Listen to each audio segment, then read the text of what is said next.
I don't care whether you were hopping on one foot and chewing gum. You don't have the right to save a spot, and it makes it twice as obnoxious because you parked on their side of the street. Now, if there was a spot in front of their house that they could park in, and they said, no, I'm going to park in front of the defendant's house, I could say, you know what? That's nasty. Well, that's nasty. Now you have both spots. This whole area was clear, okay? And there is a crossing road that comes all the way through here, and they could have parked. Who made you the monitor of public parking? No one. Who do you think you are to be the monitor of public parking? Get back. Yes, sir. Okay, so now, Mr. Monitor of Public Parking, you come out and you're standing in the street to save the spot. She comes around to park there, right? Yes, Your Honor. Tell me what happened.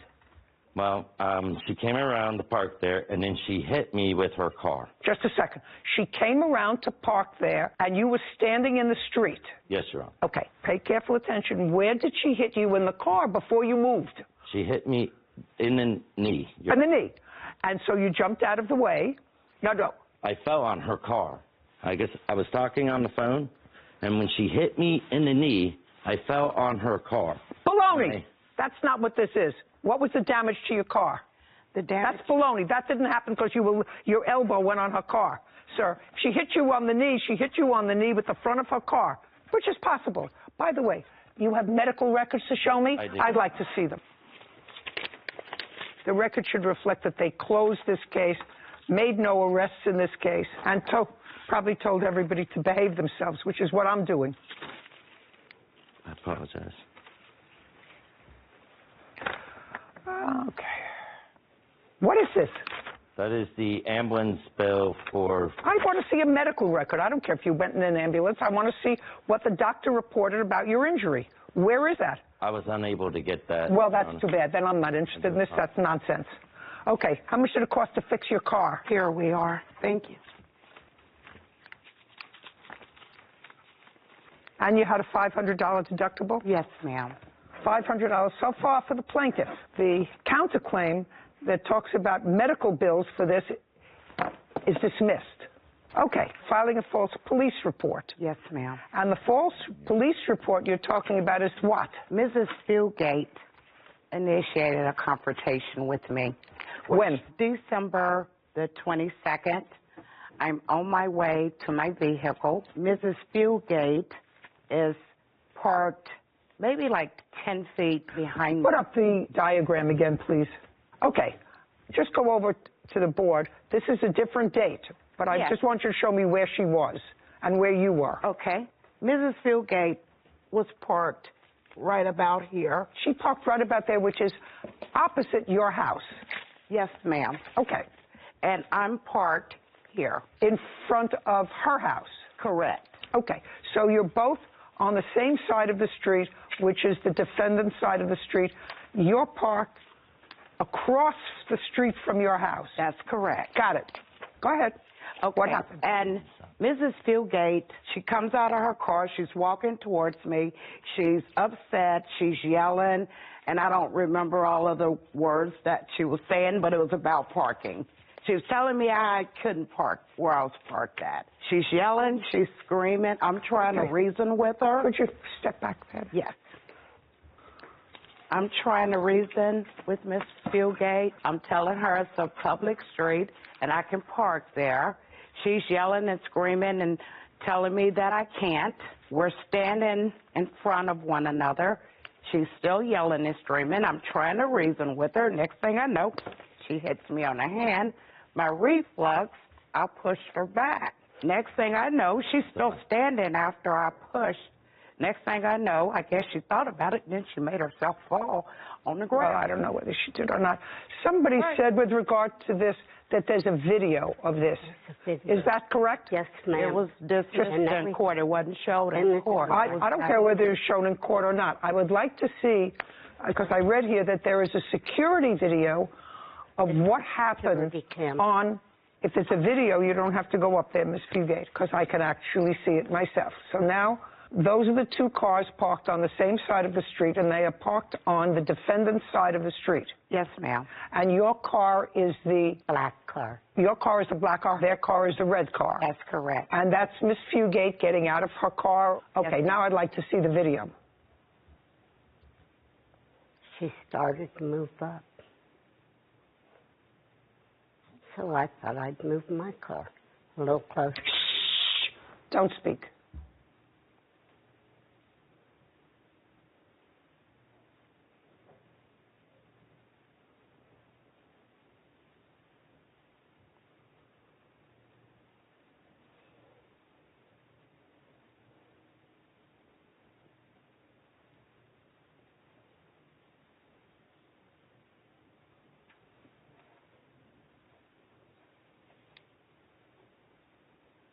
That's when she... Okay, I'm going to see that again, please.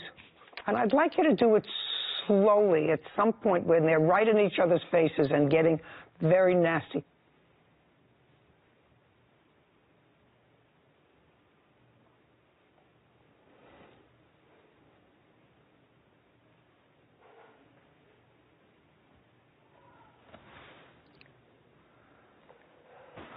Oh, no, Miss Marshall, you can't do that.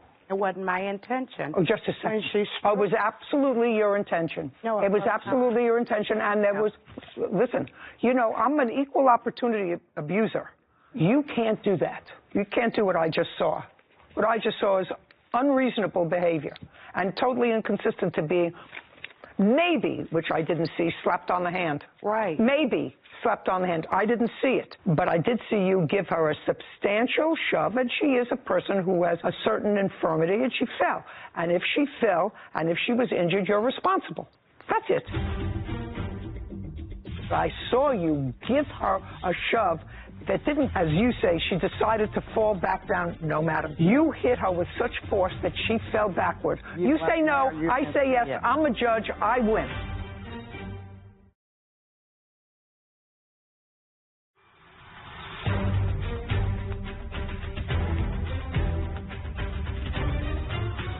Sherry and Jeffrey Marshall have accused their neighbors, Joseph and Jennifer Fugate, of damaging their car. Jennifer claims she was assaulted by Sherry over a parking spot. Now, I saw the video. I don't have to have your mother testify. You should have not created an incident, Mrs. Fugate. I didn't. Yes, no, yes, just a second. Yes, you did. I was walking towards the car, and I was to go to my car and pull up because she was starting to pull her car up. And if you look, she started to pull her car up first. And then when she come around the car, she's holding her cell phone yelling, "I got you on recording. I'm recording you because I'm going to show you a hate crime." Excuse me. Just a second. Part of the problem is you and your son have to understand that you have no right to the parking spaces that are on a public street, just a sec, in front of your house. And your son clearly is a provocateur in this because he parks his car on their side of the street. I'm not getting... So what I'm doing is I am dissecting this case. If I have two unreasonable people, they're going to continue to make each other's lives miserable, and I can't control that. All I can do is hear each individual side. So, Mrs. Fugate, I have already said that Miss Marshall had no right, based upon what I saw, to push you with such force that you fell. I would like to see the medical report after the incident of December 22nd. May I see it, Kevin? I was in the ER. Okay. And I had to wear a brace for a month on my arm and shoulder. Did you have any out-of-pocket expense? I paid $900 because it was Christmas holidays. All I want to know is, did you have any out-of-pocket expense? Yes, Your Honor. And yes, I had... Shh. What is this? I had to have a woman come in and clean my house. Oh, I don't care about that. That was out of... I don't care about that. Return that to her. That's a cleaning bill for somebody to come in and clean. Let her clean. Okay. So, filing a false police report and false arrest. Who was arrested? I was. And you were arrested, in my judgment, legitimately, because of based upon what I saw. So I'm dismissing... That is not why they arrested me. Oh, okay. So that is not the reason that you were arrested, was not this. The reason why I was arrested is because when she hit me and when I pushed her back, when they asked me what happened, I did not tell them that she had struck me. Miss Marshall, is the reason you were arrested based upon the occurrence of December 22nd? That's easy. Yes. Well, that's what I said. So don't say no. The reason you were arrested and claim falsely is as a result of the December 22nd incident. But I was cleared. I don't care whether you were cleared or not. I didn't clear you. The burden of proof in a criminal case is proof by beyond a reasonable doubt, okay? That is not the burden of proof in a civil proceeding. It's a much lower standard. I looked at that video. I believe that your conduct was unconscionable. And not hers. You didn't. I think that her behavior was. I think that her behavior was stupid. I don't. Yeah. Just a second. I don't see her hitting you. I see you walking away, Miss Marshall. I see you walking away, but I saw you give her a shove that, as you say, she decided to fall back down. No, madam. You hit her with such force that she fell backward. You say no, I say yes. I'm a judge. I win. So you, on your case, I said, absolutely. I don't believe him. I don't believe that the damage to your car resulted from his putting his elbow on it. I told him, you have absolutely no right to save a space for your parents. I'm awarding... The case is malicious. Okay. From what you saw him do, that's what she did. She installed a camera, set me up, maneuvered me in front of the camera. She knew what she was doing when she hit me on the hand. Okay, very... Oh, she knew. Just a second. Just a second. All of it is Just malicious. a second. It's not your judgment that I'm concerned about, madam. I'm telling you based upon what I saw. I'm awarding Mrs. Fugate, who I think she and her son both have to understand what a public street is. I'm awarding her $2,000 on her counterclaim for her injuries as a result of the assault. I'm dismissing part of your claim for false arrest. I awarded you the $500 that you asked for your deductible. You got your $500. It's coming off the $2,000 that I've awarded Mrs. Fugate for her injuries, judgment on the counterclaim for $1,500. Thank you very much. We're done. This court is adjourned. I wouldn't have never maliciously pushed anybody. I've been trying to tell this story forever. I didn't know what else she was going to do. I was trying to protect myself. It really does harden me that there are people out there that could go and just do this. I have always been friendly. I never bother anyone. They keep bothering us. We're really hoping that this does resolve the issue. I just want them to leave us alone. Bring them to Judy Justice. Because she really does care. You want to know how I know that the plaintiff wasn't being truthful when she said that I wasn't being malicious, it was an accident, I did not push her that hard? If that had happened to me, and I was just trying to get someone away from me, and that reaction from the defendant of falling back, I thought she almost cracked her head on the curb. I would have said, I'm so sorry, oh my goodness, I would have gone down to her, I didn't mean to push you, let me help you up. The plaintiff just walked right back to her car, and you could see her face almost had a smirk on it, just walked right back to her car like she didn't even care. And that, to me, says you knew exactly what you were doing when you put your hands on that woman. Yeah, and I didn't see a slap. It could have happened. I said it could have happened. It could have happened. I just didn't see it. That reaction was an overreaction. Of course. Yeah. Raheem Henry is suing his ex-girlfriend, Erica Christian, for personal property and filing a false restraining order. Court come to order. All rise. Have a seat, everyone. Case 2052, Henry versus Christian. Thank you. Welcome. Mr. Henry, what you're doing is suing the defendant with whom you had a relationship for a period of time for the return of property that you had in an apartment that you once shared and for filing a false restraining order, a false police report. Yes, Your Honor. The defendant says that you never lived with her, that you damaged her front door, and you filed a restraining order against her that was false. So, Ms. Christian, I think I'm going to start with you. Yes, ma'am. According to the papers that were filed, you and Mr. Henry did, in fact, live together for a period of time up until... October 9th. Up until October 9th of 1921. Yes, Your Honor. Of 2021, 1921, who's hardly almost the year of my birth. Yes, ma'am. 2021, when he left. Yeah, without a note. Just a second. October of 2021. Then the information that I have contained in these papers indicates that he sort of came begging back And that was in February. Yes, ma'am. Of 2022. And you took him back. Yes, ma'am. And he was living with you.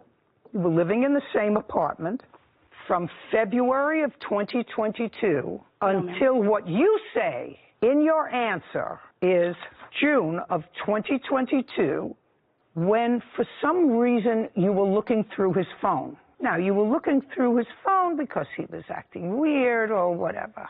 Yes. That's June of 2022. You understand where I'm going, Miss Christian, don't you? Of course you do. So from February of 2022, February, March, April, May, for 4.5 months, Mr. Henry and you occupied the same residence. No, ma'am. Your residence. No, ma'am. Well, that's what you say. No, ma'am. Oh. Well. He lived in his own apartment in Merritt Island.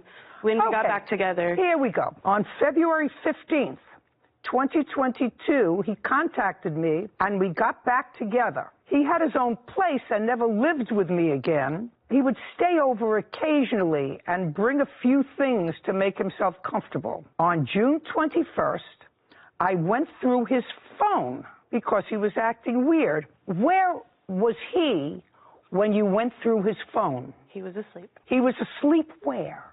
In my bed. Okay. In the apartment? Yes. I work at 6 o'clock. In the apartment? Yes, ma'am. Of course, yes, ma'am. And I saw that he was setting up a date with the mother of his child. Yes, ma'am. I got upset, dropped off my son, and then came back home while he was packing. He told me he was taking my couch, TV, dresser, dining table, and everything in my apartment. So my next question to you is, who paid for the couch? Me. I'd like to see a receipt. I don't have it. Who paid for the couch? It was a couple years ago. Sorry. My brother, Adonis Glover, he's the one that gave me the furniture. Just a second. He gave me the couch, the love seat, the lamp, you know, a few other things listed on that document. When did he give them to you? He gave it to me before me and Miss Christian moved in the first apartment. So let's go back. Where was the first place that you lived with the defendant? Cocoa, Florida. Okay. From when to when? From 2020 October to February, March 2021, because that's when her lease was up. Were you both on the lease in that apartment? No, I wasn't on that lease. Just you? Yes, ma'am. And that's the first place that you lived together? Yes. And why did you leave that place, Mr. Henry? She was relocating to Titusville. I helped her move into it, and I moved in as well. Does that sound familiar to you? Be very careful what you say to me, because when I say I read the papers and I have my own preconceived ideas of what this case is about based upon 50 years worth of experience, be very careful what you say to me. Yes, ma'am. Great. Does that sound familiar to you? No, ma'am. He is lying. He is lying about what? Adonis did not give him that furniture. Furniture was given to me, never was given Just a second. So we're not talking about the furniture now. We're talking about when you lived together. Okay. You first lived someplace together and then moved into another place. Yes, ma'am. So that sounds familiar. Am I correct that this is all about furniture? No. Mr. Henry, value of property. She's not paying you for property, for furniture that was given to you that was secondhand. You have to understand that. If I find that it's your furniture, you're going to go and get it. Yes, that's what I was hoping. Just a second. You're going to go and get it. Yes. If you can establish to me that it's your furniture, you can keep it. You're not a married couple. I have a couple of issues with some things that I think that you did, because I actually think that you were together and he was packing his things, but then the police were called and you told the police that he didn't live there. Isn't that right? Yes. Okay. Because... And just a second. And that wasn't true. It is true. Tell me where he was living. He was living in Merritt Island. Okay. Whenever we broke up in October, from October to February, we broke up. He reached out to me the day after Valentine's Day. We started talking. He was buying me gifts to try to get back in my good graces. He was doing all this extra stuff to try to get back in my good graces. We got back together. He never did move back in with me. He always did live in his apartment in Merritt Island. I work at 6 o'clock in the morning till 12 p.m. Sometimes, whenever I didn't have a babysitter, he doesn't have a job, he would watch my son. That's why he had a key. That's why he had to spend the night bag and all of that. He would bring over his clothes, shoes, PlayStation, anything to make himself comfortable to stay the night. And whenever the police were called, they made him collect all of those belongings and leave. They escorted him off the property, told him that he was not allowed back. They told me that... Well, that's because if that's what's happened, that's because they believe you, which I don't. Okay. They definitely... That's because they believe you, and I don't, because if he was trying to get back in your graces and he was living in his own space and you weren't back together again, why in the world were you going through his phone? If you were just a casual gal, and a casual gal doesn't let him stay with her son because, well, he was available and he wasn't working, so he watched my son and he stayed over. That all sounds like a whole lot of Who Shot John. And it was convenient for you to be able to say he doesn't live here. So all I want to know, Miss Christian, is this case is mostly about furniture, used furniture. I also have a TV there. Do you have the receipt for it? Yes, I have a title. I'd like to see it. You have a TV in the house that belongs to him? So the TV was... Just a second. That's either yes or no. No, the TV does not belong to him. Who does it belong to? The TV was a gift from him to me that I ended up paying off because he told me when he bought it that it was bought cash. Whenever months later, I paid the TV off. No, you didn't. Just a shh. First, you're going to show me that you paid it off. I assume you have proof that you paid it off? I gave him cash for it because I did not think that we were ever going to break up. Well, you never thought you were going to break up. I thought he didn't live with you. Like... Just, I thought he didn't live with you. You don't buy TV for somebody that you don't live with, that you're not going to watch all the time. Eventually thought we were going to move into a house together, Your Honor. Your Honor. Oh, don't tell me what you thought. The TV that was bought was before I even... Okay. Had nothing. That's a PlayStation and Nintendo. Property that's still at the apartment. Okay. These are things that you say are yours, yes, that you bought and paid for. Yes. Okay. All of these receipts. All of it. No help. Okay, so let's go beyond the point of now you're back together again, because that's what I believe.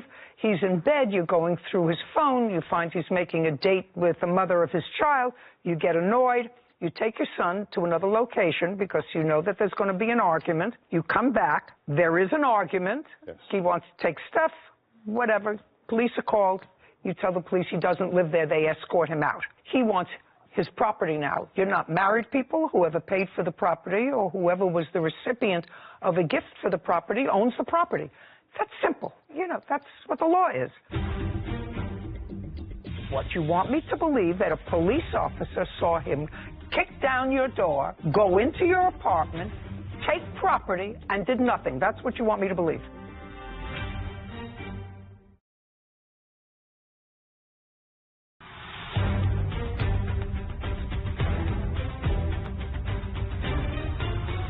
Raheem Henry claims his ex-girlfriend, Erica Christian, owes for personal property.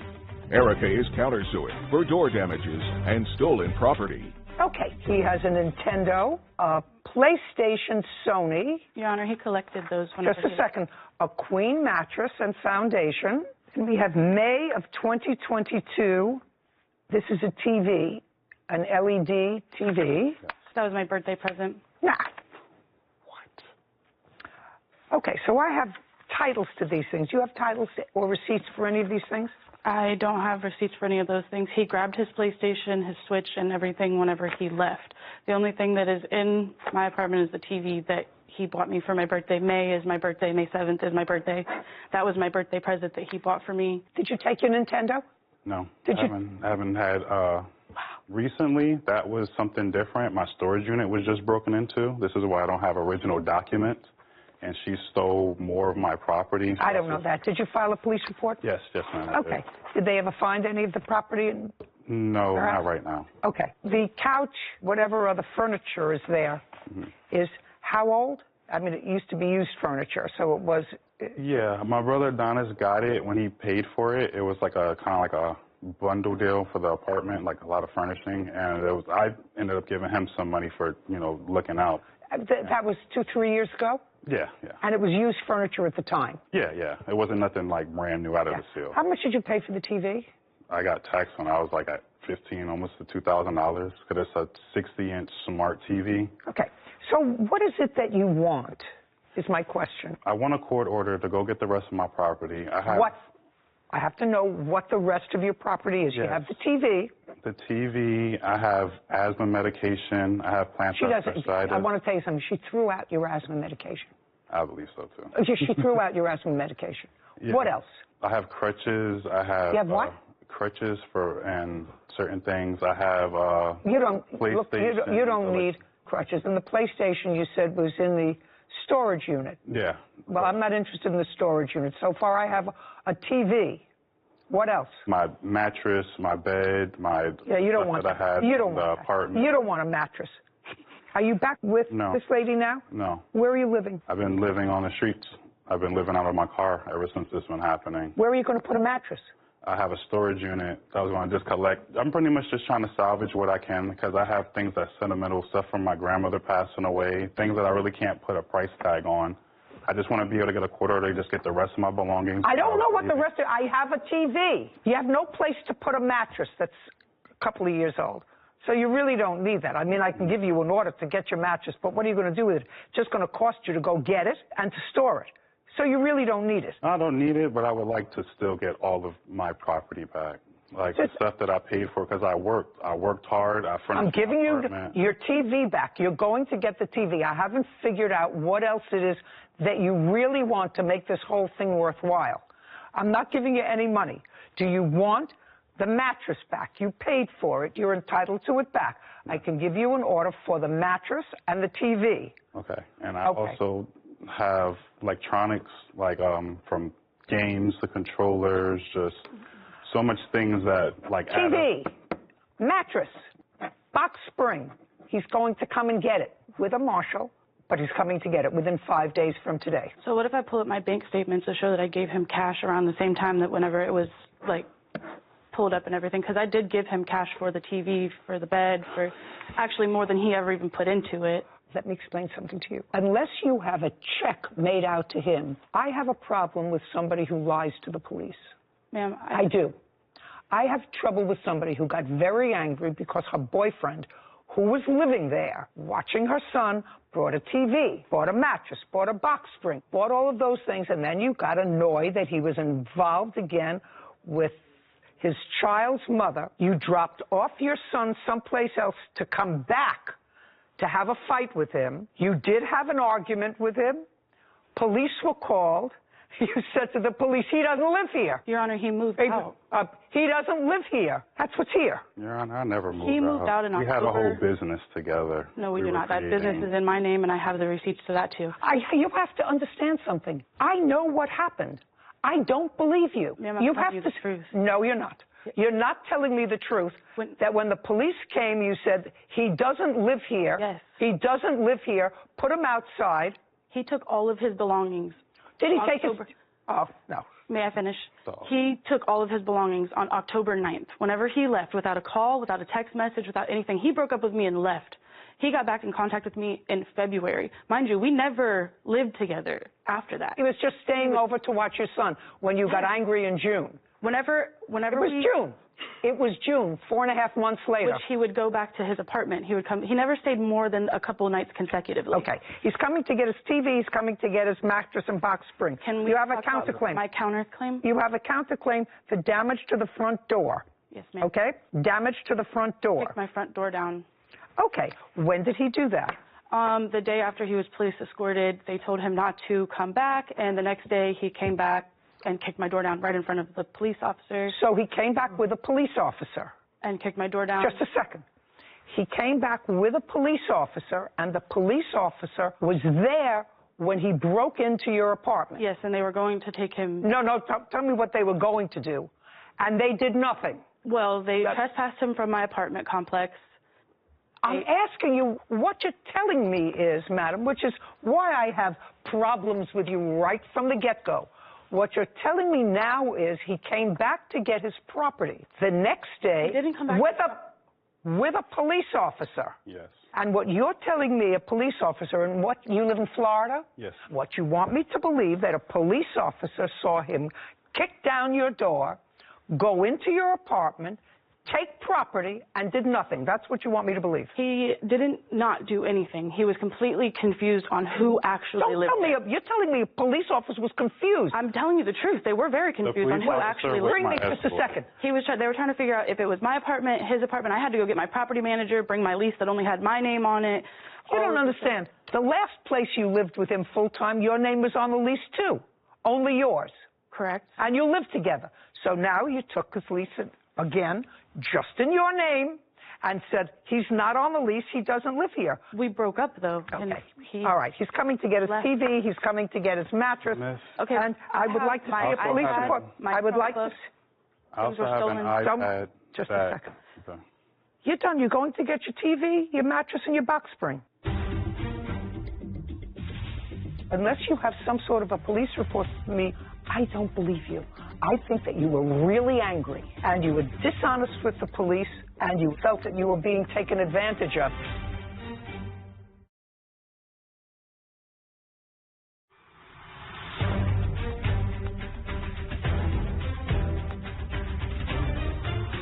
Raheem Henry has accused his ex-girlfriend, Erica Christian, of keeping his personal property. Erica claims he broke through her door and stole her belongings. Now.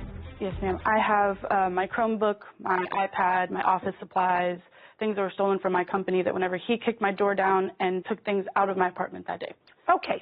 Now, let's get to the company. What kind of work were you involved with when you and the defendant lived together, Mr. Henry? I did all the graphic design. I made the business cards. Just a second. Were you involved in graphic design? Yes. I actually went... Just a second. Together? No. It was mainly me. And you did this over a computer, over a laptop? Over a tablet, over my iPad. So the business supplies that she's going to tell me about were for the graphic design business? Yes. Some of the supplies, but I never stole anything. I just had an iPad that I worked on, and I did graphic design on that was mine. I gave her cash for it. She found it on Amazon for me for a good deal. I was able to draw on it. She's never had access to it. It's always been my Apple ID on it. Where is it? I don't know. The day when I got escorted out, she came out of the apartment. I was going in to get the rest of my belongings, and she was saying, "I can't find my iPad. You have it." And right then and there, I knew she found it, and she took it and hid it. So the officer let me go inside to get my belongings. I looked in the closet where I had it wrapped up. Gone. I walked outside and was like, "Erica, where's my iPad? I paid for that. I do work on it. That is mine." She said, "I don't know. It's gone. You must have it." Had this whole sob story about it. So still to this day, I have no idea. Okay. What else? My iPad that he stole the day that he broke into my apartment.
For personal items and money from a GoFundMe fundraiser.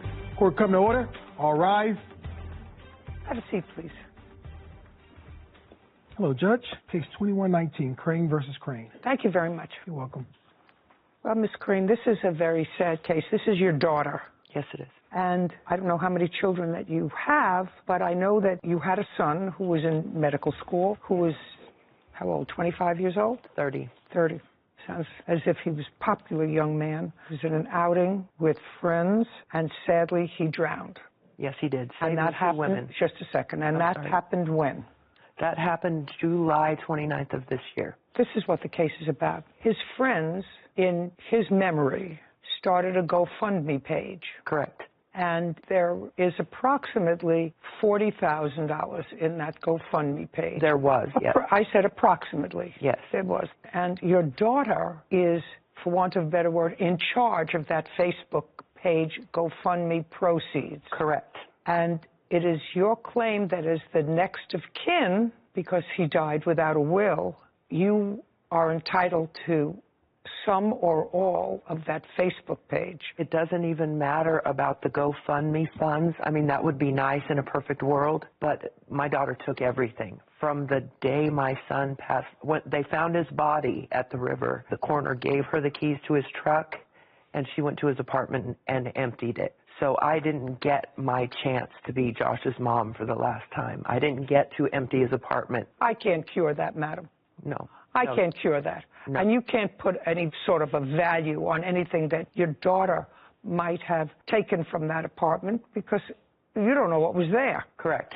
So I can't help you with that. In a perfect world, maybe she would have gone with you to the apartment, but she didn't. Correct. Based upon what I read, you were not there during the search for your son or the discovery of his body. Is that correct? I was at home. Okay. And your daughter was there? Yes, she was. And I assume that you were close to your brother? Absolutely close to my brother. Just curious, what prevented you? You were notified that your son was missing. What prevented you from going there? My daughter was at the house the day Josh went missing, and we had my car torn apart. She left after they called her, and I definitely would have hitched a ride, but I didn't have a vehicle. Your Honor, I got... Just a second. Did you say she was at your house? Yes, she was. Well, then why didn't you go with her? They didn't call till after she had left, apparently, and rather than come back and get me... You mean she left to go someplace else? She left to go home. Yeah, we were working on my car. She left to go home, and she got a call from Search and Rescue. I hadn't been answering my phone. Oh, well, that's a different story. You hadn't been answering your phone. It wasn't as if nobody called you. No, she didn't call. It wasn't as if nobody called you. Did somebody call you? Right, from Search and Rescue, yes. Somebody called you? Yes. Okay. Mrs. Crane, this is your problem. If your son passed away without a will, and I'm sure that somebody else, maybe a professional has told you that, the legal professional has told you that, if your son passed away without a will, depending upon the laws in your jurisdiction, you, as his parent, might be construed as next of kin, and any property that he owned at the time of his death would transfer to you. Right, correct, yes. He didn't own the GoFundMe page at the time he died. No, he did not. So you don't get it. Okay. Any part of it. Okay. Your Honor, the she people already received funds from the GoFundMe as well. The people that set up the GoFundMe page, I assume, were classmates of your brother's? Yes, they were his other fourth-year medical students that had reached out to me and asked if they could... Don't tell me what they asked you. They set up a GoFundMe page. Do you have the paperwork for the GoFundMe page? I'd like to see it.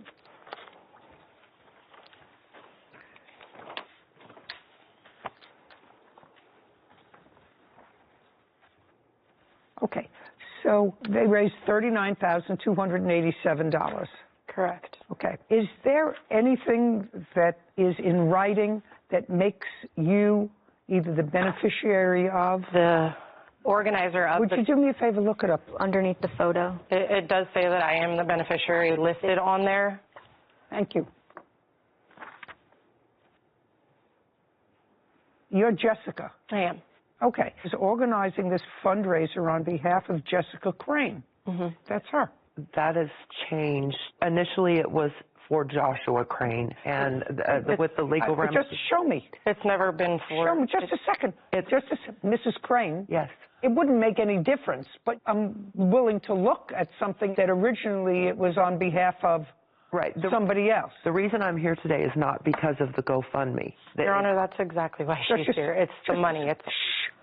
always been about the money. All right, how are you going to pay the note on a $14,000 truck? I plan on returning to work. This incident has taken my job, believe it or not. Actually, I don't believe it. Your Honor, I work Just 3 jobs. Just a second. Actually, I don't believe it. And later today, What kind of narcotics were found inside the vehicle? It's alleged that it was a... No, it's not alleged. This is a police report. I'm asking you, what kind of narcotics were found in your car?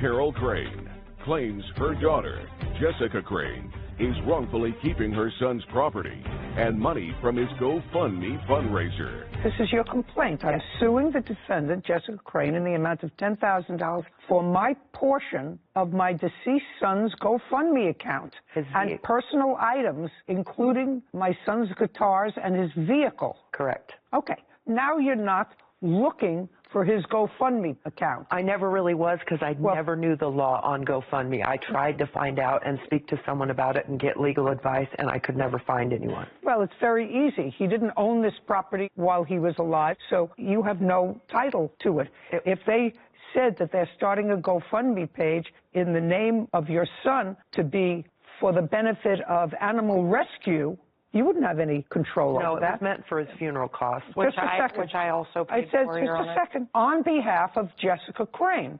Right. On behalf of Jessica Crane, just for my own curiosity, I'd like to know, your son was buried at some point? He was cremated. He was cremated. And I have the receipts. I paid for his obituary, his cremation. Okay, so what I'm asking you is, there were no serious funeral costs. I got everything donated on my funeral. That's not true. Just a second. I'm asking you, Mrs. Crane, did you pay anything for your son's funeral? No. Okay, that's all. So it's not as if you had any outlay of money for this. You know what I find sort of troublesome? I find troublesome that his friends, because that sometimes happens, it's human nature, you feel so badly about something, you want to do something. And probably the easiest thing to do is to raise money. And the easiest thing for probably these people who are in their 20s and 30s is to start a GoFundMe page. I mean, it just would seem to me if they wanted to do a scholarship for him at the school, if they wanted to do something else, this is for those people out there who are watching, who are GoFundMe people. I've seen some of the more ridiculous ones, you know, and there are good-natured people out there who see these things and will donate $5 and $10. Oh, my goodness, they need funeral costs. Well, in this case, there were no issues, and almost all this money, $40,000, was left. What are you going to do with it? So there's a couple things that I planned on doing with it. It's why the money has been sitting in account. I just want the people who donated this money to know what you're going to do with it. It's not for you to buy anything for yourself. Your Honor. That would be ridiculous. That's not what was in their minds.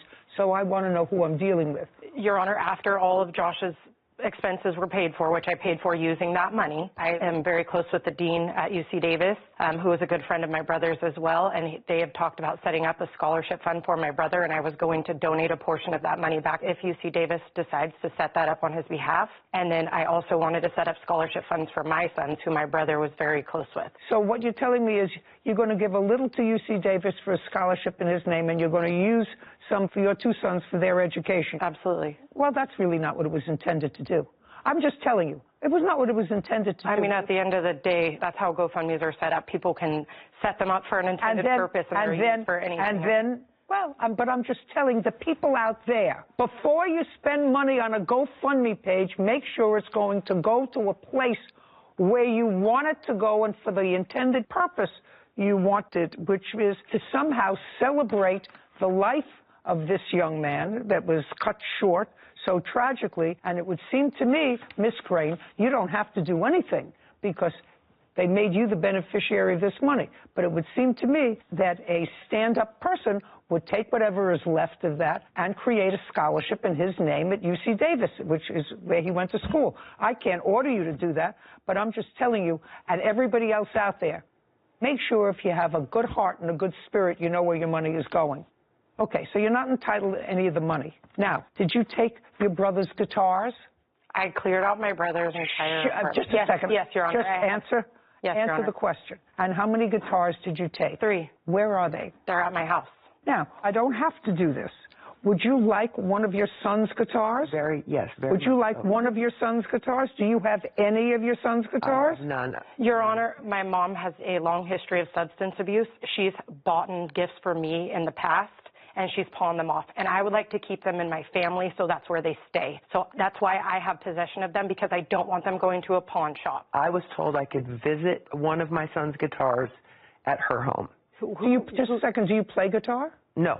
I just want it because it's my son's, and I bought 3 of his guitars for him. None of these guitars were purchased by her. They're very expensive guitars. My brother purchased I can't order her to do anything. I'm just asking her whether she would give you one of the guitars. And she said no. The next thing we have here is a vehicle. Now, tell me about the vehicle. So Josh didn't have a lot. He was a fourth-year medical student. He has a truck, a Toyota, a 2019 Toyota Tacoma, that he still owes about $14,000 on. I have that here, $13,841.76 on. And at the time, his truck was at the boat launch where they found him. So when I met with the sheriffs, they gave me possession of the keys. They found his keys on his body, and they gave me his keys. So we brought the truck up to where we live in Northern California, took the truck up there, and it's been kept in storage until this is all sorted out. I personally wanted to keep the truck. I have the means to finance the truck in my name. I have the means to make a payment. She does not have the means to make a payment. She doesn't have a job. She doesn't have a driver's license. She can't provide insurance for it. I mean, she has driving. That's not particularly relevant. There's $14,000 left on it. Are you employed?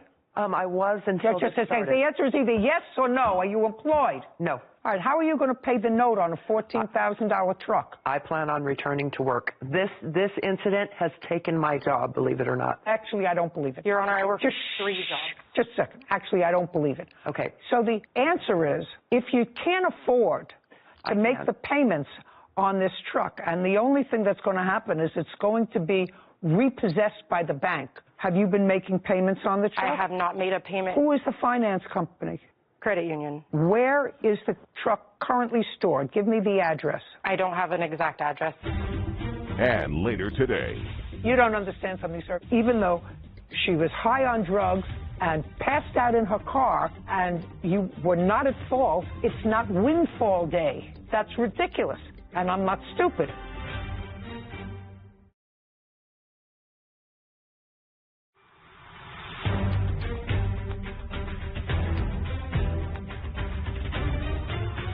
Carol Crane claims her daughter, Jessica Crane, is wrongfully keeping her son's property and money from his GoFundMe fundraiser. I want to see the paperwork on the loan.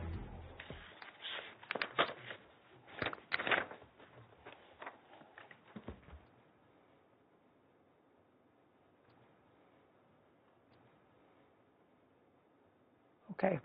Sarah, when we finish with this case, call credit union, advise them who has the truck, let them go repossess the truck. We're finished here. Your case is dismissed. This court is adjourned.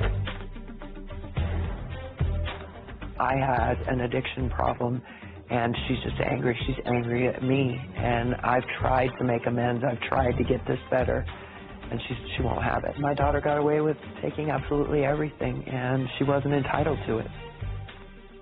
I think that if there's any lesson to be taken away, aside from the fact that you're not supposed to fight, you know, when you lose somebody so young and so vital, the one innocent party is the credit union who loaned him the money to buy the truck. She's been hiding the truck now for 5 months, hasn't made a payment on it.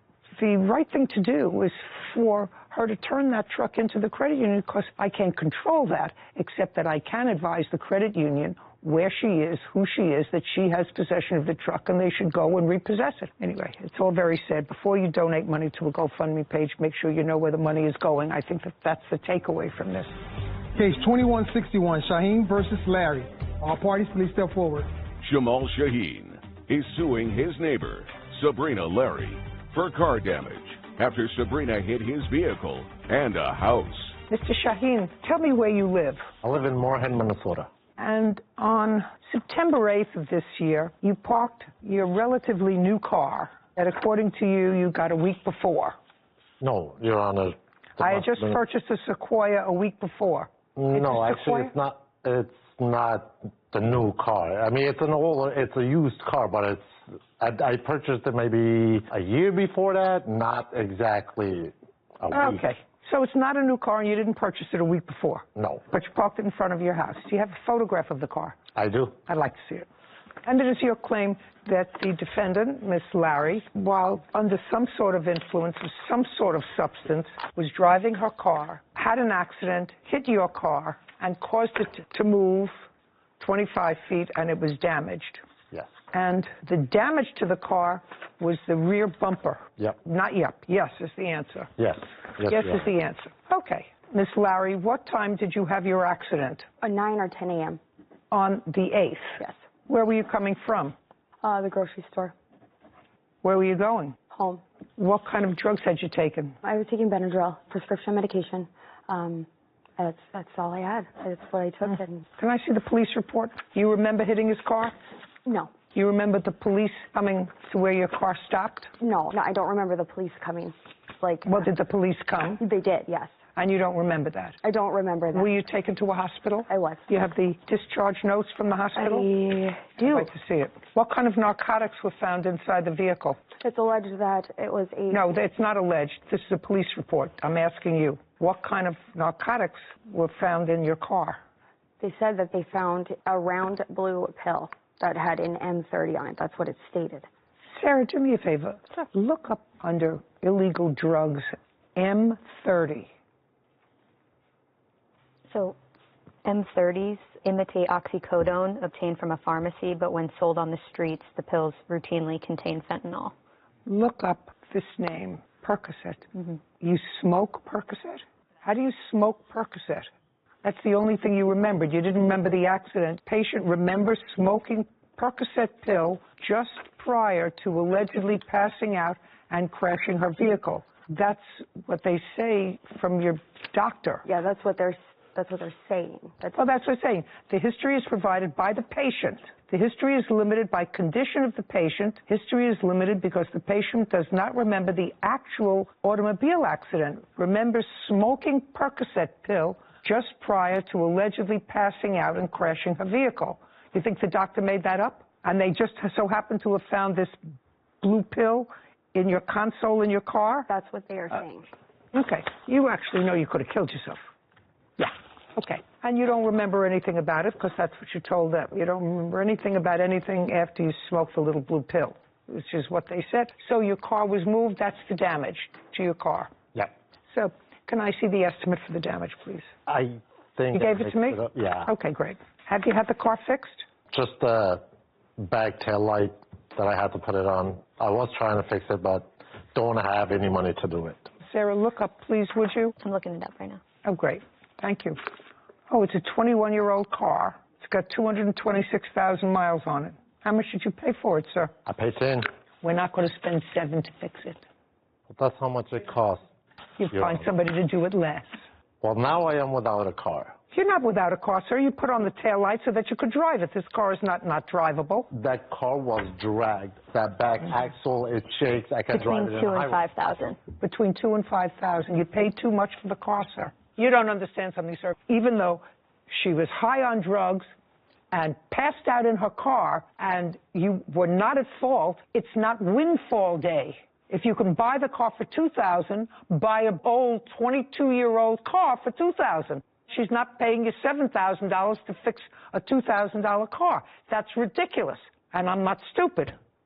Do we understand each other? Now, between $2,500 and $5,000 based off of a 250,000-mile 2002 Toyota. So you have to find somebody who's going to fix your car for $3,000, sir. That's $1,000 more than you could buy it for. We're done here. Judgment for the plaintiff. This court is adjourned. I would remember if I hit a car, and I didn't. She ran into my car, run into a garage. I know exactly what I took, and it definitely wasn't narcotics. That area that I was living in, it's a really bad area. A lot of drugs are going on over there. I'm very, very lucky. I'm very blessed. Like she said, I could be dead. Just the audacity of some plaintiffs to come in here with an almost 22-year-old car with 275,000 miles on it And I looked it up, and I even priced it on the positive end, the private party value, not a trade-in and so forth.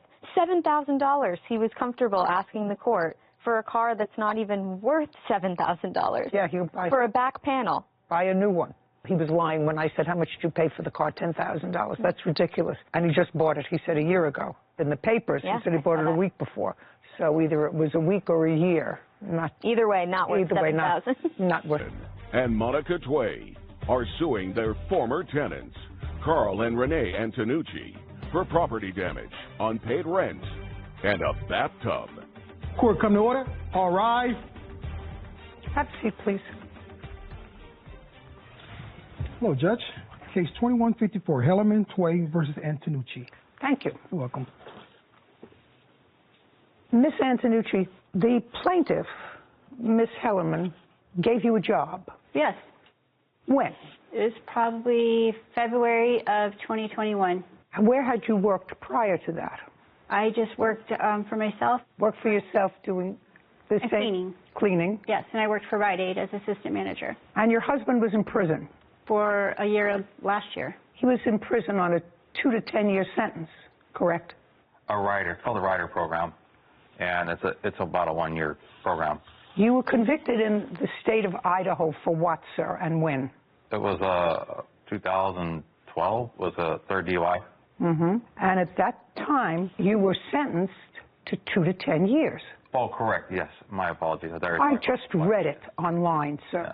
It's not a secret. It's out there. So you were sentenced from 2 to 12 with a minimum of 2 years. And the rest of the sentence, you were supposed to be on probation. Correct. You violated the probation, and you were sent back to prison. Correct.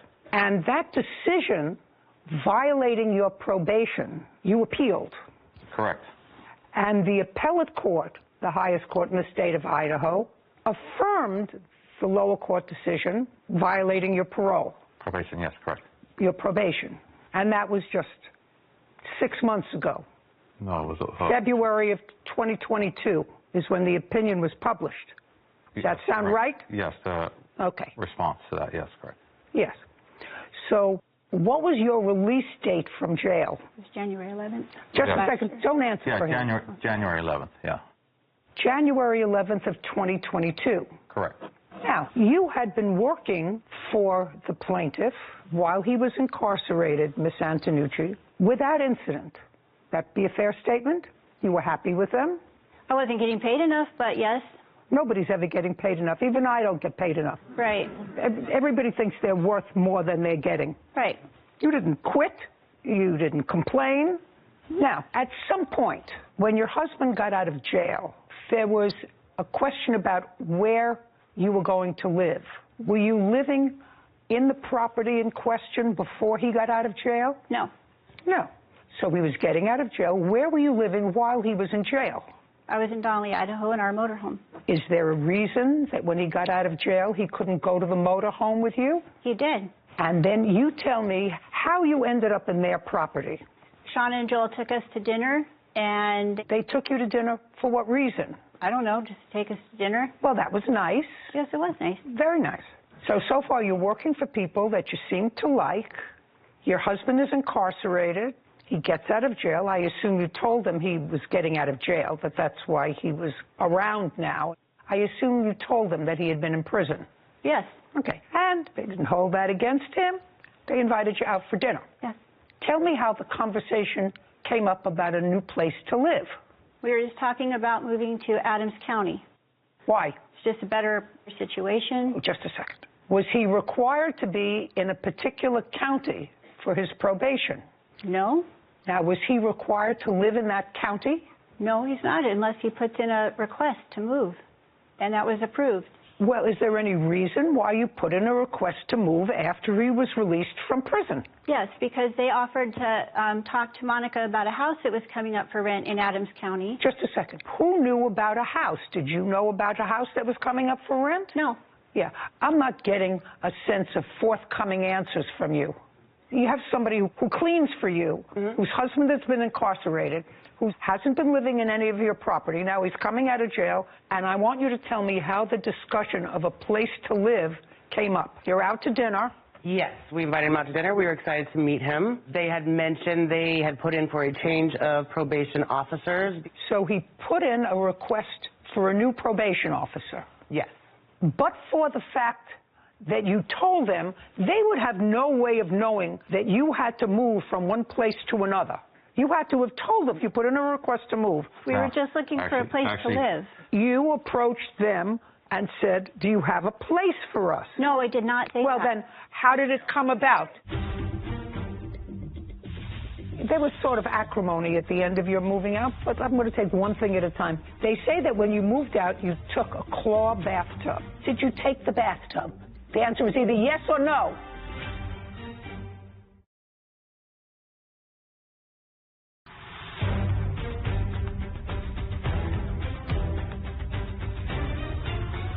Shauna Hillerman and Monica Tway are accusing their former tenants, Carl and Renee Antonucci, of not paying rent and stealing a tub. We were friends, and they invited us out friends? to dinner. Just Shauna and I were friends. That's yes. it. So and this is somebody who's a friend of yours. And I did not. I cleaned her house very randomly, but I'm with subcontractor. I was not an employee. In fact, I called myself an employee of hers once, and she said, "You're not an employee. You're my friend. You're a subcontractor." So we were at dinner, and we were saying that we were wanting to look for a place to live, and Joel said, "Oh, well, there's a place in Adams County that Monica just bought. I'll talk to her about you guys moving in there." That's how we came to know about that place. Great.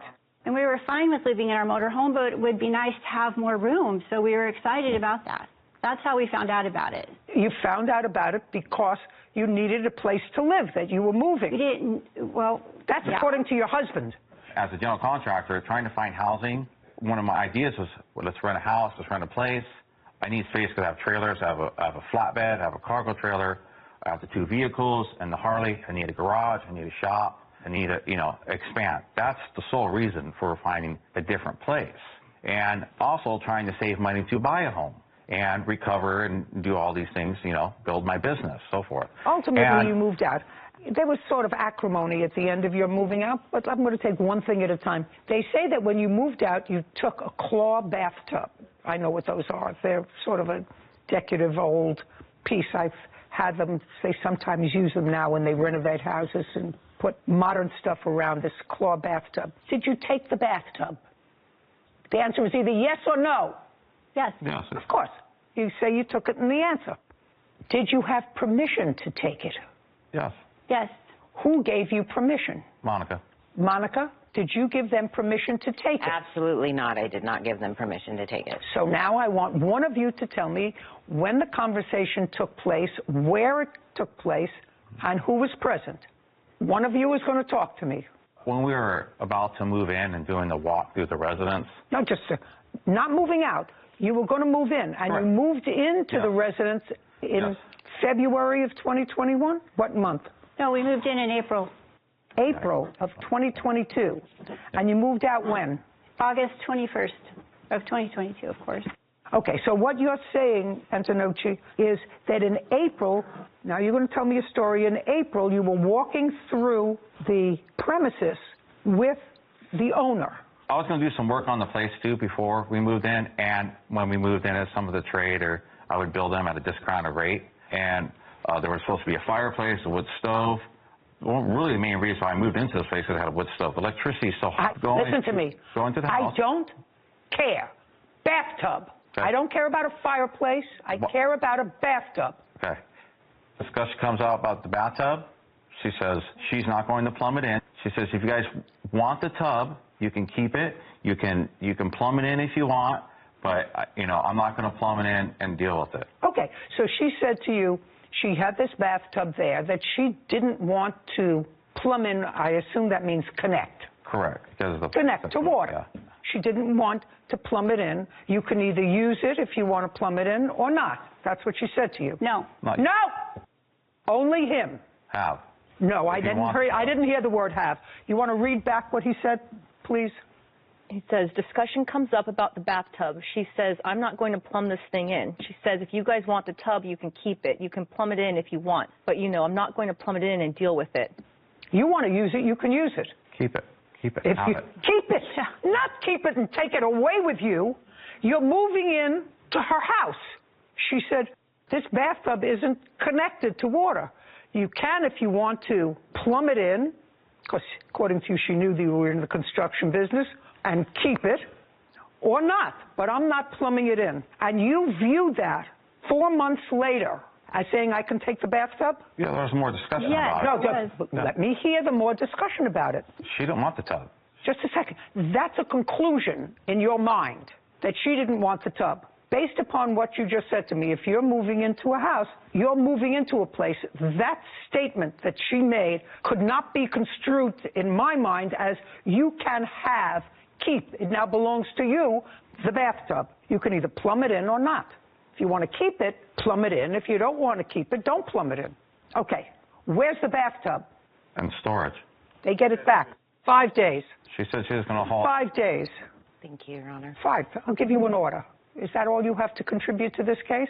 Some other witnessing, but that's... Then, as a witness, you can sit down. You're getting your bathtub back in 5 days. Okay, thank you, Your Honor. Good. Now, let's talk about the next thing, which is damages to the duplex. So they moved in April. They paid rent in April? Yes, they did. They pay rent in May? Yes, they did pay for May. And June? No, they have not completed their payment for June. How much was their rent? $1,200 a month. How much did they pay in June? They still have $80 owing, $30 in rent, and a $50 late fee. Okay, I'm not interested. About July? Nothing. Was there any rent in July? No payments, no. Did you live in the premises in July? Yes. You were evicted on 8/21. Up until the 21st of August, were you living in the premises? Yes. Did you pay rent in August? No. Okay. Now you want to tell me why you stopped paying rent in July? Yes, on July 10th there was a flood in the house. July 10th there was a flood in the house. From where? We believe it was a spigot. No one ever told us where it came from. Well, you're living there. They're not living there, right? You're living upstairs there. I'm only going to listen to one person. I'm not talking over each other. Is that you or your wife? Me. Fine. You're living there April, May, June. July, there's a leak. I'm living in a house. I know where the leak came. The leak comes from a refrigerator. It comes from a window. It comes from a ceiling. It comes from a something. Where did the leak come from? I wasn't home for that. We came home to the flood. I came home to the flood at like 8:40. Was it coming from the apartment above you? No, it was not. Where was it coming from? I called Monica and I said, oh my God, there's water everywhere in the house. What's going on? She didn't know what was going on, so we were trying to figure out where to turn the water off at. I'm still trying to figure out, if you lived there in July, why weren't you paying rent?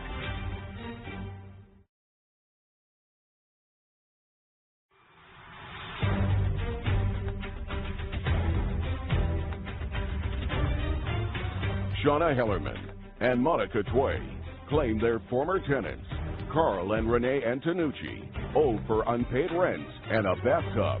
Carl and Renee are countersuing for property damage and loss of income. Okay, was it coming from the apartment above you? No, it was not. Where was it coming from? Apparently it was a broken plumbing pipe from the front spigot leaked underneath the house and came up through the subfloor. So there was a broken internal pipe, as far as you know. Now, your husband's in the construction business, he says. So when the flood happened, did you try to find the source of the flood? I wasn't home, Your Honor. Where were you? I was at work. Well, eventually, did you come home? Yeah, I came home that evening real quick. Well, that evening, did you try to find where the leak came from? I had to get back to work. She was dealing with the cleanup. The water was turned off, and they were sending a plumber or something. Okay. So Monica said she would take care of it. So they turned off the water, which is perfectly reasonable, because the water is coming from an internal pipe that burst, right? And then what happened? I'm still trying to figure out why. They did not turn off the water until after I got home. I walked in. So I called Monica and I said, oh my God, there's water everywhere in the house. What's going on? She didn't know what was going on. So we were trying to figure out where to turn the water off at. Okay, so that's when the water got turned off. 100% understand you. Got it. Came home, you found water, trying to find where it comes from. Finally, turned off the water. I'm still trying to figure out, if you lived there in July, why weren't you paying rent? We were behind on rent because I was working and he was trying to get his job situated down in Boise or wherever he could get contracts with his injuries. So what you're telling me, that you didn't pay rent in July because you didn't have the money? No, we did not have the money. Well, that's what I'm asking you. So other than the fact that you didn't have money, there was no reason why you didn't pay rent. We were making payments whenever we could. You paid no payments in July. For Shauna. You made yes, no payment in July. No. In June you did. In June we did. In July June you did not. Listen. And as long as I was still working for them, that was fine when we were late or making payments just for them. Just a second. You made no payments in July and you made no payments in August. You had made payments in I wasn't April, for August May, and when June. we had a flood. I'm just telling you. Yes. I'm asking you a question. Is the reason you didn't pay your rent because you didn't have any money? Yes, Your Honor. Okay. Then you owe them the rent, $2,400. You lived there, ate the steak. Wait a minute. I'm not speaking to you. Listen, you're a tag-along on this whole thing. You understand that? I think these people were very nice to you. I probably wouldn't have been as nice. The house flooded. That's why I couldn't pay the rent. I have all the pictures right here. It shut my business down. It shut my business down. That house flooded. My plans are ruined. My computers. There was 2 inches of water at 1,800 square feet of flood. Yeah. Monica said she's going to come over. Don't worry. Mr. Antonucci, you can't talk over me, sir. Apologies, but you can't talk over me. I'm older than you are, and I've lived in many apartments, and believe me, I have been the cause of a flood, and I have been the recipient of floods from people around me. Usually, it's an accident. It usually is not an on purpose. Very few people turn on their bathtub and say, I'm going to let this bathtub overflow into my bottom neighbor's house. It's usually as a result of a broken pipe, which nobody can see, or an air conditioner plugs up and the pan overflows, and the, whatever they call it, the little water bug signal doesn't go blank, blank, so you don't even know that it's going off, and there's a flood. That's not somebody's fault. So now you have a flood that is nobody's fault, not yours, because you're the tenants. So clearly it wasn't your fault. Not something that they anticipated, not something that they were derelict in taking care of. So now, what did they do once the initial mess was cleaned up? How did they fix it? Did they fix the pipe? We don't know. They never told us. I mean, they said that a plumber came to the house. He left a hole in the ceiling, which I have a picture of. Just a second. You lived there the whole month of July and into August. Did you have water? Just answer my question. You lived there the whole month of July after this happened and the majority of August. Did it flood again? No, because not a because. It didn't flood again.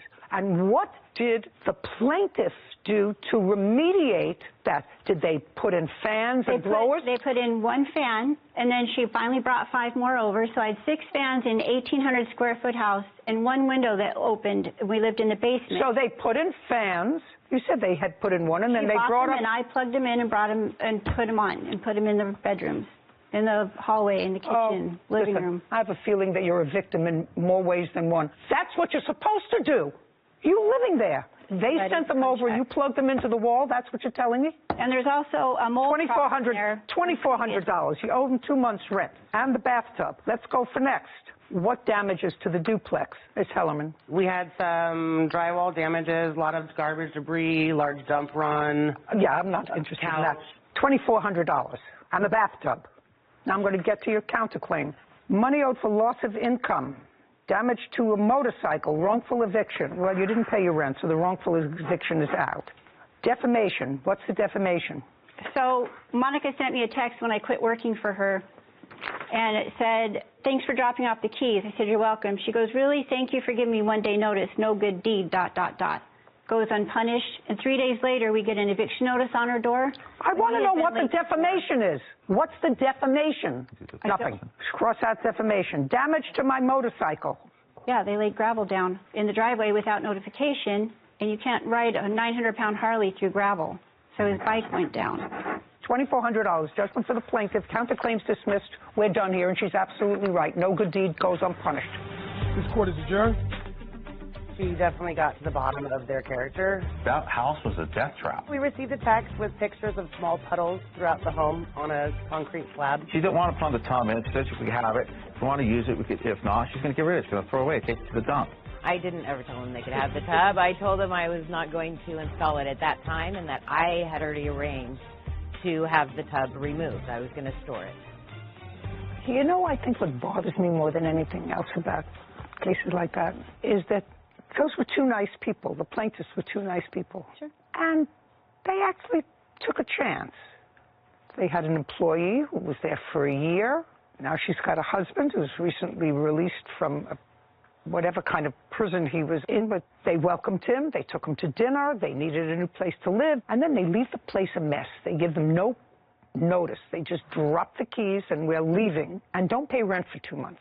And took property that he knew was valuable because they moved back to their motorhome, so they didn't need a clawed bathtub, which are expensive. But they pay for that storage. But they pay for the storage in order to keep it. So the plaintiff was right. No good deed goes unpunished. For the cost of a Toyota 4Runner. Court coming to order. All rise. Have a seat, please. Hello, Judge. Thank you. Case 2160, Canellas versus Terrina. Thank you. Ms. Canellas, is this your son? Yes, ma'am. And his name is Chris? Yes. Okay. This case is about a truck. Toyota 4Runner, yes, ma'am. That was titled in your name, about 21, 22 years old, but was in the possession of your son, Chris. Yes, ma'am. And then Chris went to jail. Yes. And your great-nephew moved into that house. Yes, ma'am, correct. And you moved into that house with your wife, girlfriend? Fiance. Fiance. Yes, when are you getting married? so we're waiting on our second daughter in February, so after February. Okay, well, that's not the way we usually did it 100 years ago in the Stone Age, but I understand that that's the way a lot of people do it these days. Anyway, you moved on to the property. When you moved on to the property, in addition to some other things, there was this truck. When did you give your son the truck? In what year? It's always been his truck, but I titled it over to him in 2021. Okay, so you signed over a title to him. Yes, ma'am. So it's not your truck anymore. So what are you doing here, suing for it? He was never able to go and transfer the title or go and register it, so... Because there was not one. If you say that again, it won't be good for you. We don't shout out here. I run a very organized shop. Got it? Yes, ma'am. Okay, so you acknowledge that it's always been his truck. Did you buy it new? I bought it used for When? graduation in 2005. What's the value of it? Just between $3,000 to $5,000, but that's based on 100,000 miles and good condition. So. Okay. Chris, stand up, please. On what date did you go to jail? April 20th, 2022. How long were you there? Till July 11th. What were you there for? Drug charge. Is that still pending? No, ma'am. When you were arrested or when you were incarcerated, was there an engine in this truck? Be very careful in your answer. Was the truck running? Yes, ma'am. How many miles did the truck have on it? Roughly 220,000. And you were in the house and you disposed of the truck? Amongst other things, yes, ma'am. All we're talking about here is the truck. Okay. On what date did you dispose of the truck? In August, whenever me and Susie made a verbal agreement for me to have ownership of the truck because it was no longer running. How did you dispose of it? It was towed away to a junk shop and used for parts. You have any paperwork? I have paperwork for the towing. Great. I'll see the picture and I'll see the towing receipt. That tells you that it wasn't working. With the new mileage, about 1,900 to 4,000 would be the range. Again, for good condition. Okay. And this is an invoice for $75. Junk vehicle towed. No keys, no title, doesn't run, wrecked. Kevin, show this to Chris. So that's what you're suing for. You're suing for the value of the truck because it's been junked, so you want $5,000. The truck, at best, if it were running, would be $1,900. According to this, it wasn't running. Now, Mr. Terrina? Yes, ma'am. I want you to tell me the conversation you had with your aunt. Her son was now out of jail because if this happened in August, you got out of jail July 11th. Yes, ma'am. Where did you go? I went to my mother's house. And that was before the truck was towed. Yes, Your Honor. Chris, did your cousin tell you that the truck wasn't running? No, ma'am. When did you find out that the truck wasn't running? I was always assuming that it was running. I did attempt to contact him, and he told me to come pick up the truck. And I told him I was on my way. I believe it was on the July 15th. We have the text messages here. I'd like to see them.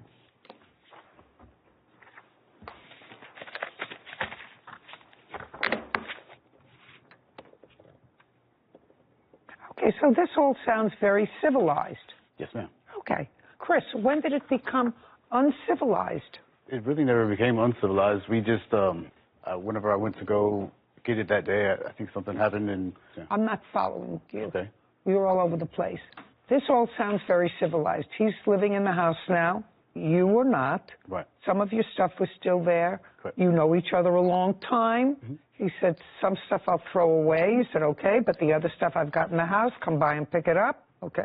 Yes. At that time, he had to have told you that the truck was not running because he said the truck is at the exact same spot where you parked it. Right. Well, I just assumed they didn't have the key because a lot of my belongings got thrown away. Well, they didn't have the key because the tow people said that there was no key. Right. That's just why I assumed the truck was still in the same spot. Okay. Now you find out that the truck is not running, right? Because you went there to pick up some of your stuff. Come on. Yes, and that was in July because you said you were coming over July 15th. Yes, ma'am. So you came to his house where your truck was sitting. Yes, ma'am. What did you find out about the truck? The truck was still in the same spot and it wasn't running. Same spot? Same spot. Did anybody prevent you from taking the truck when you came? No, ma'am. Why didn't you take it? Just simply for the key. I didn't have the key to turn it on. Just a second. April, May, June, and July. So the car had not been touched in 4 months. That's what you're telling me. While you were incarcerated, and if you just said to me the car was in the same spot from the time you left now, and there was no key, so you had no idea whether the truck was running or not, right? Well, I just assumed that it wasn't running because of the key, the no key. If you were that interested, you would have found out. You would have called a mechanic, they would have come, they would have jump-started the truck, and somebody would have made you a new key. Then you could have taken the truck. He doesn't have to keep your truck on his property. Well, first of all, my family member said that they were evicted. They had not been evicted. What evicted? What does that have to do with the truck? At the time, Your Honor, he, of course, was incarcerated. No, he wasn't incarcerated. He wasn't incarcerated when you gave him the truck. No, he was not. No, I see you have the dates here that you told me. He wasn't incarcerated. He wasn't incarcerated for a year, and he didn't transfer the title. I asked my family member if I was able to go into the house and remove all his items and look for the key and the title so I can have the vehicle removed, and everything was thrown out of the house. So when he came to pick it up, it was gone the next day. I have text messages right here saying that she doesn't like being lied to and she's going to go the court route. I had an officer knock on my door at 8 o'clock in the morning and serve me papers, try to give me a Grand Theft Auto charge and have a felony on my name. Can I see the text message that she sent to you afterwards? Later. He says you didn't make any payments. I never said I was going to pay him that back. Well, you told me that you asked him if you could borrow some money. That's a what you couple said. times I asked to borrow money, but the entirety of that, all that, like, I didn't say I was going to pay that back. And he should know how to. He was just being nice.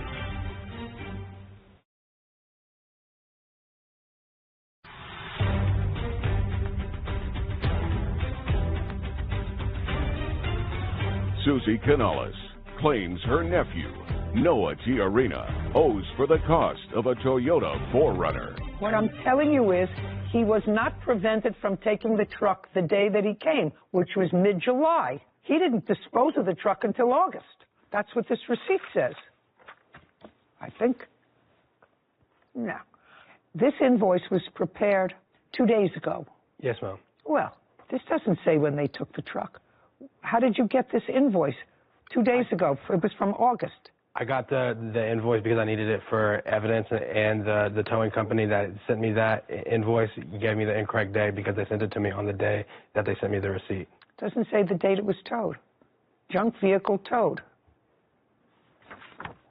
You have any email communication or text communication immediately after the vehicle was towed or before? With her? Yes. I called her the day that it was towed because I have respect for my family member, and I said, I'm towing the truck. It needs to get off of my property today. And she said, Mijo, I feel like I should be compensated for the truck. How much do you want for the truck? She said she wanted $500.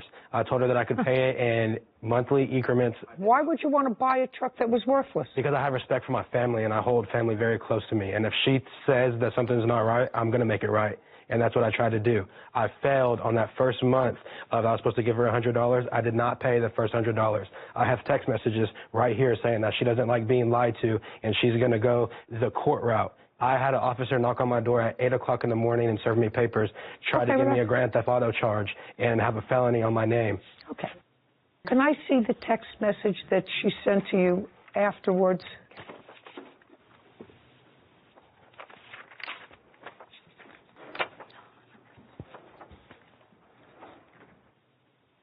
Did you recall, Ms. Canales, having a conversation with your nephew about $500 for the truck? No, ma'am, I do not. My witness does. I did not. How was he supposed to pick up the truck when he just got out of jail the day before you had it towed? And I asked for permission to look for the keys and title, but everything was moved out of the garage. At that time, I was taking my mother to the hospital. But it's okay, I just got to go through the court process. Regardless, you're going to get your money, Aunt Susie. So it's clear that you had a discussion with him about money, because he says to you, in response to his statement, so I don't see anything here about $500, but he says, I'm going to get you your money. Well, you didn't say to him, what money are you talking about? I just told him I was done. You said, I'm tired of the back and forth, which leads me to believe that that's exactly what happened. Do you have any other documentation of this communication that you had with her? I mean, it's a useless piece of junk of a car anyway. The only thing I have is a letter of me mailing her the money order. That letter that I mailed her, I have no idea where it is. Well, I don't know where it is either, but that's a self-serving document. I don't care. But you acknowledge that you told her that you would pay her $500 for the car. She's the registered owner. Is that correct? Correct. Judgment for the plaintiff in the amount of $500. I believe you. Your Honor. This court is adjourned. He knows he did us wrong, and he knows he's lying right now. This is the only reason why he's acting like that, and that's why the reason my mom is so upset. It's sad that it had to end that way for a family member, because family is something that I hold very close to my heart, and I don't like to see it in that way. He had free run of all of my belongings, and he ended up selling it. But at the end of the day, it's my livelihood and my fiance's little livelihood that's at stake. He knows what he did. I did not take advantage of my own family. Never. Yeah, it tore us up a little bit. It can't be put back together. Troublesome. I'll tell you some of the troublesome things that I didn't even want to go into with them. He went to jail in April. His mother knew where the car was. She could have gone to get the car. She had 4 months. Yeah.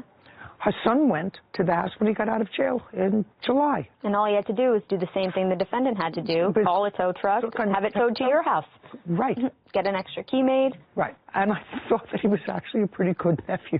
Yeah, I did too. He didn't have to pay for the car, but he felt for his aunt and the situation that she was in. And well, he was just trying to be respectful and probably keep the peace. Exactly. Between everybody. Well, again, no good deed goes unpunished. I was just about to say that.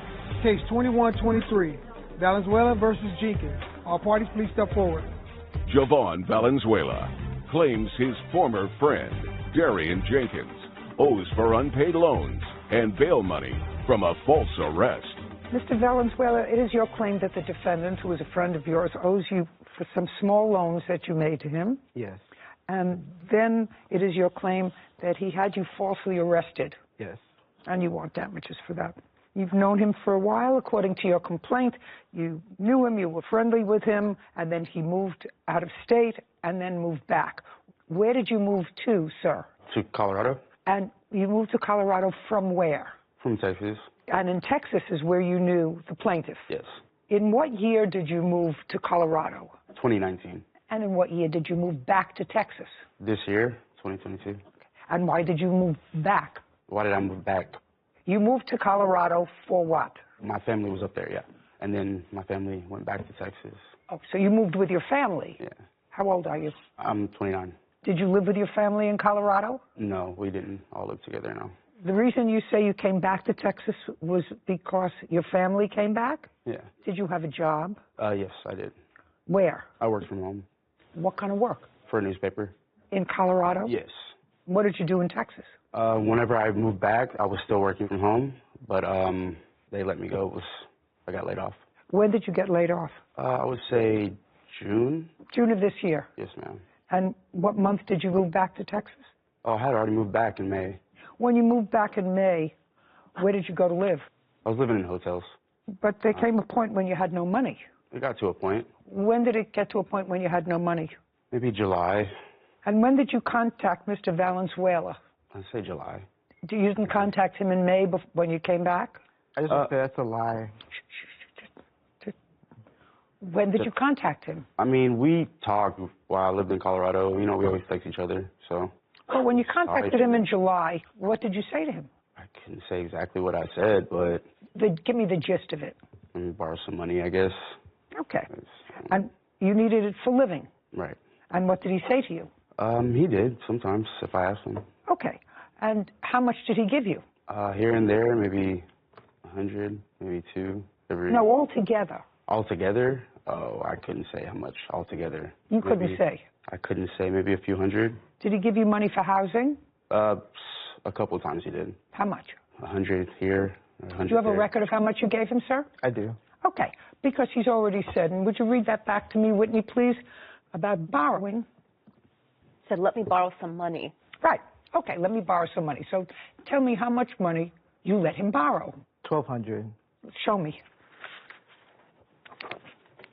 Okay, now tell me what that is that you're giving him, all those papers that you expect me to read. These are screenshots of every time I sent him money.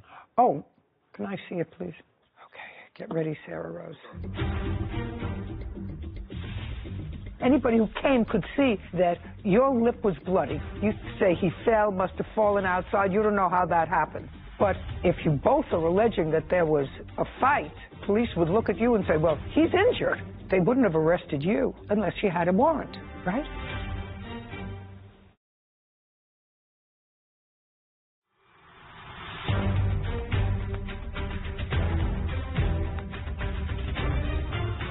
Javon Valenzuela is suing his former friend, Darian Jenkins, for unpaid loans and damages from an assault. So every time you gave him money... He agreed to pay me back. No, he's already told me that he called you and asked if he could borrow some money, and you said yes, and he said, I don't know how much it was. So if he doesn't know how much it was, you have screenshots of it, and Sarah is going to add them all up. Okay. Of all the money that you said that you borrowed from him, how much did you pay back? 120. Good guess. Did he give you back $120? No. Did he give you back anything? No. Nothing ever? No. Okay. So while Sarah is adding that up, there came a point when you left the hotel. Is that right? Yes. And Mr. Valenzuela probably got tired of giving you money and said that you could stay in a spare room in his house. For the most part, yes. And you moved in August of 2022, the end of August. Yes. And then in September, you had a fight. I don't care what the fight was about. It became physical? He was physical, yes. No, it wasn't, Your Honor. No, Okay. it wasn't. Let's say you had an argument that spilled out into the street, because this becomes very important, because the other charge is false arrest. And it was a false arrest, you claim, based on his statement to the police that you assaulted him. Right. Right. He says, yes, you had an argument, but you weren't arrested on his allegation that you assaulted him, but you were arrested and held on an outstanding warrant. When the police responded, they found that there was an outstanding warrant. So now I want you to tell me, in September of 2022, did you have an outstanding warrant? That's either a yes or a no. Well, it was on a payment plan. I don't care what it was. Did you have an outstanding warrant? Yes. And the outstanding warrant was for a what? Traffic tickets. What kind of traffic ticket? I think I was speeding, and I didn't have my license either. So speeding, driving without a license. What else? You have insurance? I think it was insurance. Not think.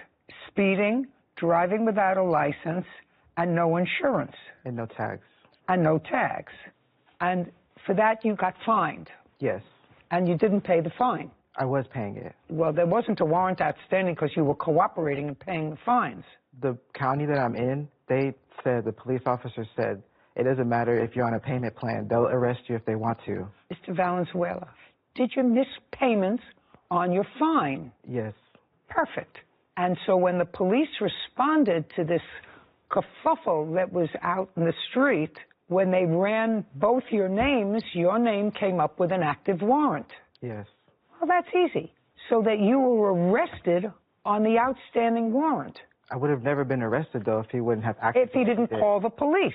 No, he didn't call the police. Who did? This is Amal, not a soldier, not a scientist, not even human, just a little donkey who walked 5 miles every day with one dream: to help children reach their school in the mountains of Morocco. But Amal wasn't born strong. In fact, they almost gave up on it. Have you ever met a hero with hooves? When Amal was born, he was small, weak, and had twisted legs. The villagers said he wouldn't survive. But an old man, Yusuf, took him in. Even broken things, Yusuf said, can carry the weight of miracles. For years, Amal limped behind, carrying nothing but hope. And then something happened. One winter, the only road to the school collapsed. The children had no way to cross. No cars, no trucks. But Yusuf looked at Amal, and Amal nodded, as if to say, I'm ready. They strapped books, pencils, and warm food to his back. Amal stepped into the cold snow. Every day he made the journey. He walked through rivers, rocks, and freezing wind. Delivered school supplies to 100 children. Sometimes a child would ride him across a river. Sometimes he just stood there to give them courage. Amal became more than a donkey. The kids began to call him Ustad, which means teacher, because he taught them something no classroom could: that you don't need to be perfect to be powerful. He was small, he was flawed, but his heart was larger than any mountain he crossed. Amal didn't speak, but he told 1,000 stories with his steps. Each footprint was a word, each journey a message. You are never too broken to carry light. And now, let me ask you, what's your mountain? What burden have you been too afraid to lift? You have legs. You have breath. You have a soul that burns to help, to create, to rise. Amal couldn't even speak, yet he changed lives.